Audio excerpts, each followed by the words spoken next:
Obrigado. Não, pode ser. Gente, muito boa tarde, muito obrigado. Eu também trouxe presente, tá todo mundo ganhando, então eu vou deixar aqui um presente para mostrar para vocês. Já que nós temos 15 minutos... Opa, vamos lá. 15 minutinhos, então a gente vai colocar aqui. E agora valendo. Boa tarde. Agora sim, boa tarde. Tudo bem com vocês? Gente, em primeiro lugar, eu queria agradecer a presença de todos vocês, dar o tempo de vocês, o sábado de vocês, para estar aqui dando atenção para mim. Isso é muito importante para mim, eu estou muito feliz de estar aqui. Então a gente vai começar essa palestra que se chama O Poder da Sua História. Todo mundo aqui está ouvindo história, todo mundo aqui está contando causos e casos, então eu vou começar falando sobre isso, que são as histórias. E vamos direto, já que a gente não tem muito tempo, vamos direto para o que importa. Quem gosta de fracasso? Vamos lá. Quem gosta de se sentir sabotado? Quem gosta de ver tudo dando errado? Alguém gosta de ver a frustração diante de tudo aquilo que você planejou? Alguém? Tô surpreso, ninguém. Eu também não. Mas na nossa vida, nós temos isso, né? Todo mundo tem um problema. Todo mundo tem.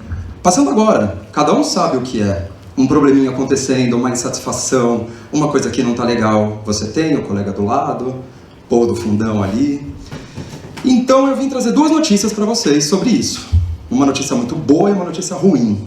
Vamos começar pela ruim? Pode ser? A ruim, a boa vai amenizar depois, mas a ruim é que eu não tenho a solução dos problemas de vocês. Eu não trouxe, eu não tenho. Se eu tivesse uma bola de cristal com as respostas dos problemas de todos vocês, eu ia estar aqui cobrando consulta, milionário. Mas eu tenho uma notícia muito boa, e é disso que a gente vai falar hoje. A gente vai contar uma história diferente para esse problema. Isso que está tendo na nossa vida, que tem na vida de vocês, não é mais esse problema que vai ditar as regras, que vai ditar a nossa vida. É a gente que vai narrar, porque a gente tem o poder de contar a nossa própria história, a gente tem que saber disso.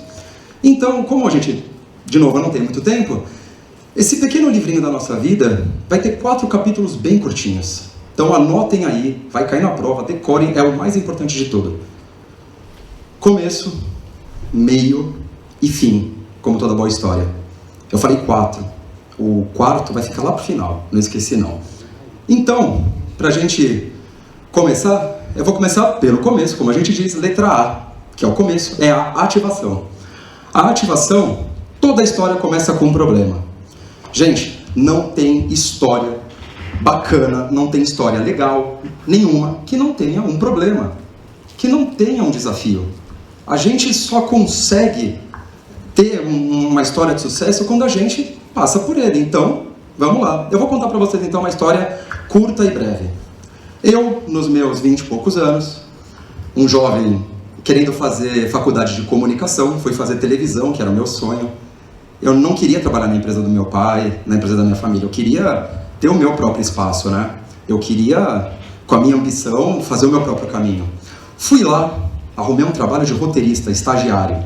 Aquele sonho. E comecei um salarinho, gente. Mas a vontade da gente, né? Aquela coisa de estagiário de jovem, e fui trabalhar como roteirista. Aquele orgulho de domingo, meu nome aparecia nos créditos da televisão, chamava minha família toda para ver. E eu lá escrevendo tudo que o programa tinha, porque o roteirista ele escreve basicamente tudo aquilo que vocês veem. Passados uns meses, a diretoria me chamou e me mandaram embora. Ok, faz parte. Estagiário, gente, todo mundo trabalha e já passou por isso, não é novidade na vida de ninguém. Passando a faculdade, passando um tempinho quase para me formar, eu vou lá e arrumo um outro estágio, dessa vez produtor de televisão. Aí eu já fazia tudo. Me desenvolvi, cresci, salário menorzinho, mas a vontade era muito grande. E aí, trabalhei, me dediquei muito, acordava de madrugada, que vida de televisão não é fácil. A diretoria me chama, quando eu estou para me formar, e me manda embora. Mercado é difícil, né? Mercado de televisão não é fácil. Eu pensei, não, gente, mercado é isso. E entrevista atrás de entrevista. E não. E vida que segue. Me formei sem emprego. Aí pensei, bom, ferrou, né? Descobri minha paixão nesse momento, minha paixão assim, uma coisa que eu tinha muita facilidade, que foi os eventos. Eu descobri que eu era bom em lidar com empresas, eu era bom em organizar eventos para empresas, e eu falei, pô, vou para esse caminho. Entrei numa agência, aí eu fiz um golaço. Aí eu entrei numa agência ganhando bem, fui efetivado. Gente, estou passeando aqui. Fui efetivado, fui ganhar bem, trabalhei pra caramba. Em 2 anos eu já dominava todos os processos da empresa, de como se fazer tudo. Aí a diretoria me chamou e me mandaram embora. E aí eu pensei, cara, mercado de trabalho me odeia. Não é possível. E some-se a isso todos os nãos de entrevista que eu fazia. Eu falava, eu estou fazendo alguma coisa errada. Eu tinha um problema. Eu tinha um problema de não me encaixar no mercado de trabalho e eu pensava, meu Deus, é tão difícil assim ou é comigo? Eu abracei esse problema. Porque na vida da gente é uma questão de não se acomodar com o problema quando a gente aceita que ele tem, mas aceita que ele existe. Abraça, puxa pra si e fala, é isso, eu vou resolver isso. Só que eu pensei, o problema é do mercado. O mercado não me aceita, é o mercado que está errado, eu sou bom, eu sei que eu sou bom. E isso leva para essa sensação que a gente tem de não acreditar em nós mesmos. Se sente essa tartaruga aqui num mundo de coelhos, correndo e a gente se sentindo para baixo, a gente se sentindo cansado, a gente sabe que ela vai vencer. Mas a gente não pensa no psicológico da coitada que está vendo ali, todo mundo parece que dando certo, menos você. Então, a gente, nesse momento, tem que ter uma coisa na nossa vida.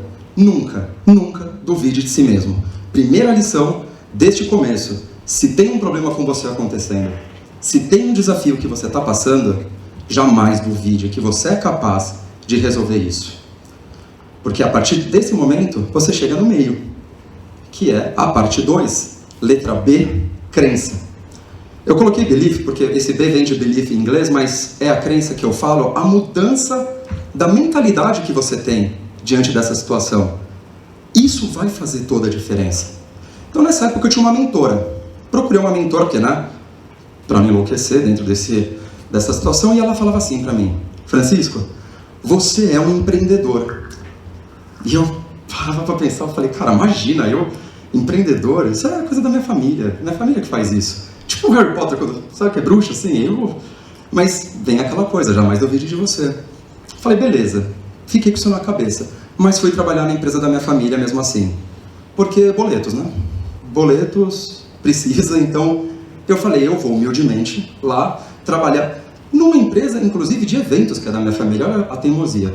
Mas eu fui, e eu me dei muito bem nessa de trabalhar na empresa da família, mas aquilo não sai da minha cabeça, sobre ser um empreendedor. E aí eu tive uma ideia, e se eu fizer um evento que não acaba? Um evento, um lugar onde as pessoas podem ir, se divertir, e voltar amanhã, e voltar depois. E eu pensei, eu vou fazer uma feira de food trucks. Na época estava bombando, não sei se vocês lembram quando teve o auge. E eu andando na rua da empresa da minha família, Rua Frei Caneca. Eu vejo lá um terreno, esse terreninho aí, precisando de um cuidado, e falei, cara, vai ser aqui. Eu vou fazer essa feira. Eu vou fazer isso acontecer. Aí eu, com a minha mentora na época, peguei esse projeto, falei, vamos embora. Desenhei, peguei contato, fui lá, fiz tudo planilha de números, cara, um negócio que não tinha como dar errado. Eu tinha tudo na mão. Eu só não tinha dinheiro. Mas o meu pai tinha dinheiro. Aí eu pensei, vamos usar o que a gente tem de melhor na vida. Eu fiz esse projeto com a minha mentora bacana e fui levar para ele. Falei, pai, tô com uma ideia maravilhosa aqui, se liga, vou fazer essa feira. E aí mostrei para ele. E aí meu pai vê aquele projeto maravilhoso e fala, não. Porra, aí você fica naquela situação. Gente, um dos nãos que mais doem é o não de quem a gente ama, tá? E pode ser um não por proteção, pode ser um não por não querer que você se frustre, não importa. O não tá lá e eu queria sim, eu não queria não. Então o que eu fiz? Eu falei, beleza, vamos lá. Levei pra minha mentora, né, mas eu já tava surtando, eu falei, meu Deus do céu, a gente é forte na vida, mas tá difícil. E ela falou pra mim, você vai fazer esse negócio dar certo. Eu tenho pessoas para te apresentar, elas têm esse dinheiro, você vai entrar de sócio, eu vou ser uma delas. Topa? Pô, lógico, deixei ela louca ali, falei, eu vou topar, e entrei de sócio neste projeto de fazer essa feira maravilhosa. Passado um tempo, a minha feira deu muito certo. Pouco tempo, tá, gente? Foi coisa de meses. E a gente chega nesse final desses processos que eu falo de você ter uma boa história, que são as consequências. Aqui é aquilo que você colhe daquela situação que você achava que você não ia conseguir e depois você parou para pensar um pouquinho diferente e mudou a sua mentalidade. Eu lembrava muito do seu Chico. Eu sempre fui criado com histórias de empresários, né? Seu Chico me falava, ele tinha uma feira, ele falava que ele precisava de, na época, tipo, era como se fosse R$1 milhão, vai, tô indo para os anos 60, acho que o Jaime vai saber a moeda que era da época, era uma grana absurda, ele queria fazer um mercadinho. E ele pegou emprestado uma grana de um amigo dele e fez o negócio, depois ele pagou e eu falava, cara, você é louco? Quem é mais louco, você ou o cara que empresta? Ele, eu tenho que acreditar em mim mesmo, né? Então as consequências, depois que a gente passa por isso, chegam aqui. Essa virou a minha feira de food trucks. Virou um sucesso em São Paulo, ainda é. Não deixei de ser funcionário na empresa do meu pai, continuei, estava na mesma rua, mas ela se tornou realmente um grande sucesso. Ali é porque a gente virou um cenário de novela da Globo. Então, foi um espaço muito bacana. Sabe quem viu essa novela? Meu pai. E aí, minha sócia me liga, depois de 6 meses, e fala, Francisco, você pode vir na minha casa? Eu falei, posso? Aconteceu alguma coisa? Ela, não, você precisa receber o seu cheque do seu trabalho, dos lucros. Cara, tipo, uma grana que eu nunca tinha visto na minha vida. R$50 mil. Posso falar? Eu pensei, meu Deus, eu roubei um banco. Mas não era, eu estava muito orgulhoso de estar fazendo uma coisa bacana para mim, uma coisa que eu percebi que dava certo quando a gente acreditava. E aí eu vou contar para vocês uma história que resume tudo isso. Ah, não vou soltar não, depois eu perco isso aqui. Vou contar para vocês uma história curta que resume esses 3 passos. Seu Chico, o que eu contei para vocês, essa história do pequeno empreendimento dele, seu Chico, quando eu tinha a minha idade, trabalhava na feira. Era feirante, com certeza deve ter conhecido até a família do Jaime que trabalhou lá. Muitos dos nossos antepassados começaram na feira, né? E o seu Chico trabalhava muito, muito, muito. Ele acordava de madrugada e ele era o primeiro cara a chegar na feira para montar a barraquinha dele. Naquela época, quem chegava primeiro pegava o melhor lugar, porque as clientes chegavam com um dinheirinho no bolso e compravam de quem estava lá na frente. De tanto que ele vendia, boicotaram o seu Chico. Chegaram num fiscal, pagaram uma grana para ele e falaram, vamos tirar esse cara daqui? E chega o seu Chico lá para trabalhar e o fiscal fala para ele, o senhor não fica mais aqui, o senhor agora vai lá para o final da feira. Pô, um cara com 5 filhos, com o sustento de uma vida, todo dia na rua, na feira, vê os colegas, vamos chamar assim, fazendo isso com ele. Ele foi, aceitou, falou, beleza. Mas ele fez uma coisa diferente. No final da feira, ele decidiu pintar a barraca dele todinha de amarelo. Botou um radinho e botou uma música. E ficou lá no final da feira com aquela barraca linda, irresistível, tocando música. O pessoal saía da feira, olhava aquela barraca e falava, meu Deus, nunca tinha visto essa barraca. E começaram a comprar. Seu Chico começou a vender muito na barraca. E muito, e fez muito sucesso. Aí falaram pro seu Chico, você não quer voltar pro começo da feira? E ele falava, não, eu tô bem aqui, obrigado. Seu Chico me contou essa história há alguns anos atrás. O nome dele, de seu Chico, também é Francisco, porque ele é meu avô. Seu Chico foi um empresário que me ensinou muitas coisas. Ele falava, não importa o que aconteça com você, os dias ruins acabam. O que fazem com você, as circunstâncias, elas vão embora. É como você vai encarar as coisas. E aí eu nunca esqueci disso. Passados muitos anos depois dessa história da feira, né? Seu Chico já velhinho, a empresa que ele fundou, na qual eu trabalho hoje, porque continuei trabalhando, levei ele para ver uma exposição da própria empresa, uma exposição comemorativa, falava da empresa, do seu fundador. Estou eu passando com meu avô de cadeira de roda, mostrando, e ali tinha uma barraquinha, pequenininha, com um toldinho amarelo, um bonequinho, E eu falei, olha, avó, tem uma barraquinha aqui de alguém que começou. E eu vi meu avô chorar, cara, pela primeira vez. Primeira e última. Ficou muito emocionado. Eu conversava muito com meu avô sobre essas coisas. E um dia, eu falei para ele uma coisa muito bacana que ficou para mim. E isso é o quarto ponto que eu quero falar para vocês. A lição do que a gente tira de tudo isso. Eu cheguei no meu avô, um pouco antes dele morrer, falei, vô, já viu que coisa engraçada? Você se chama Francisco, eu também. Você começou com feira, eu também. Na rua Fricaneca, que coincidência, eu também. Em tempos diferentes, momentos diferentes, a gente fazendo a mesma coisa. A gente tem uma estrela, né, vô? A gente deve ter alguma coisa que conecta a gente. E ele falou para mim, Francisco, eu vou amar você para sempre.